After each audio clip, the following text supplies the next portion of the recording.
تو کہانی کی شروعات ہوتی ہے حضرت موسیٰ علیہ السلام کے ایک سوال سے۔ جب وہ طور کے پہاڑ پر تھے تو انہوں نے اللہ سے پوچھا کہ جنت میں ان کا ساتھی، ان کا ہمسفر کون ہوگا؟ اور جانتی ہیں جواب کیا ملا؟ جواب تھا ایک کسائی۔ ایک بہت ہی سیدھا سا لیکن سچ کہوں تو حیران کر دینے والا جواب۔ اور بس یہی ایک جواب اس پوری کہانی کی سب سے بڑی پہیلی ہے۔ آپ ظاہر ہے حضرت موسیٰ حیران تھے۔ انہوں نے گزارش کی، اے اللہ، میں تو ایک نبی ہوں، میرے ساتھ تو دوسرے نبیوں کو، رسولوں کو، ولیوں کو ہونا چاہیے، ایک عام سا کسائی بھلا کیوں؟ اور دیکھیے، یہ سوال صرف ان کا نہیں تھا، یہ حیرانی تو شاید ہم میں سے کسی کو بھی ہوتی۔ اچھا، اس پہیلی کو سلجھانے سے پہلے نا ہمیں ایک اور واقعہ سمجھنا ہوگا۔ اب یہ سننے میں شاید آپ کو لگے کہ اس کا کیا لینا دینا ہے، لیکن یقین مانیے اسی کہانی میں اس کسائی کا سارا راز چھپا ہوا ہے۔ تو ہوا یوں کہ ایک بار حضرت موسیٰ کی ملاقات ایک عورت سے ہوئی جو اولاد نہ ہونے کے غم میں پوری طرح ڈوبی ہوئی تھی۔ جب حضرت موسیٰ نے اللہ سے اس کے بارے میں پوچھا تو جواب آیا کہ اس کی تقدیر میں، اس کی قسمت میں ماں بننا لکھا ہی نہیں ہے۔ پھر کچھ وقت گزر گیا۔ ایک دن اسی عورت کے دروازے پر ایک بہت بھوکا فقیر آیا۔ اس عورت نے ایک پل بھی نہیں سوچا، اپنے حصے کی جو روٹی تھی وہ اسے کھلا دی اور بدلے میں صرف ایک چھوٹی سی گزارش کی کہ وہ اس کے لیے اولاد کی دعا کر دے۔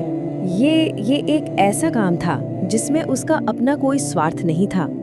اب دیکھیے کہانی میں موڑ کہاں آتا ہے۔ کئی سال بیت گئے اور حضرت موسیٰ نے اسی عورت کو ایک بچے کے ساتھ ہنستے کھیلتے دیکھا۔ یہ تو سیدھے سیدھے اس کی تقدیر کے خلاف تھا جو پہلے بتایا گیا تھا۔ تو سوال یہ ہے کہ یہ ممکن کیسے ہوا؟ تو یہیں پر کہانی کا سب سے بڑا اور سب سے اہم سوال ہمارے سامنے آتا ہے۔ تقدیر یعنی وہ جو پہلے سے طے ہے، جو لکھا جا چکا ہے، کیا ایک سچی دعا اور ایک نسوارتھ کام اسے بدل سکتا ہے؟ جب حضرت موسیٰ نے اللہ سے پوچھا کہ یہ کیسے ہوا تو انہیں جواب ملا۔ اس بھوکے فقیر کے دل سے جو سچی دعا نکلی تھی وہ اللہ کو اتنی پسند آئی کہ اس نے اس عورت کی تقدیر ہی بدل دی۔ یہ ہماری پہلی پہیلی کا ایک بہت بڑا سراغ ہے کہ سچی نیت سے کیے گئے کام قسمت پر بھی اثر ڈال سکتے ہیں۔ چلیے اب اس سراغ کو پکڑ کر واپس اس کسائی کی پہیلی پر لوٹتے ہیں۔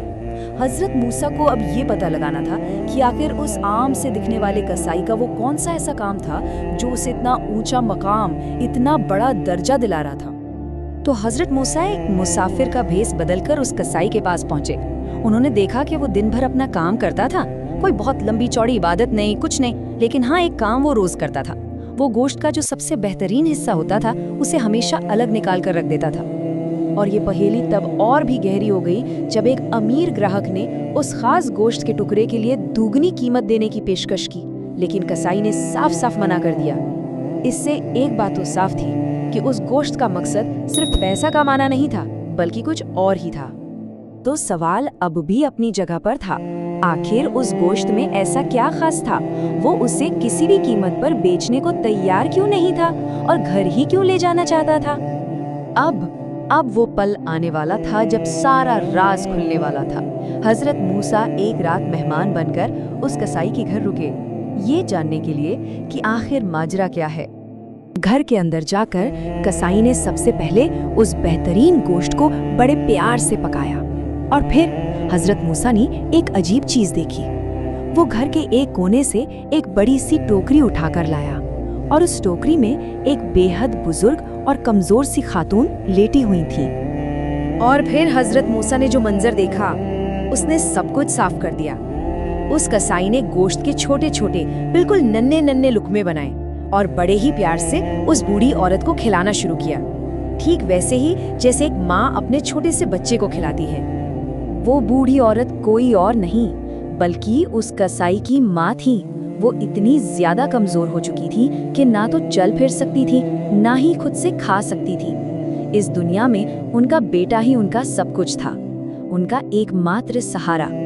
اور اب کہانی اپنے انجام پر پہنچتی ہے۔ یہ وہ پل ہے جہاں پہلی کہانی کا سراغ اور دوسری کہانی کا راز ایک ساتھ آ کر جڑ جاتے ہیں۔ اپنی ماں کو کھانا کھلانے کے بعد جب وہ کسائی ان کے ہاتھ منہ صاف کر رہا تھا تو حضرت موسیٰ نے دیکھا کہ اس ماں کے ہونٹ دھیرے دھیرے ہل رہے تھے۔ وہ اپنے بیٹے کے لیے دعا کر رہی تھی، اور ان کی دعا کیا تھی؟ اے اللہ، میرے اس بیٹے کو جنت میں حضرت موسیٰ کا ساتھی بنا دے۔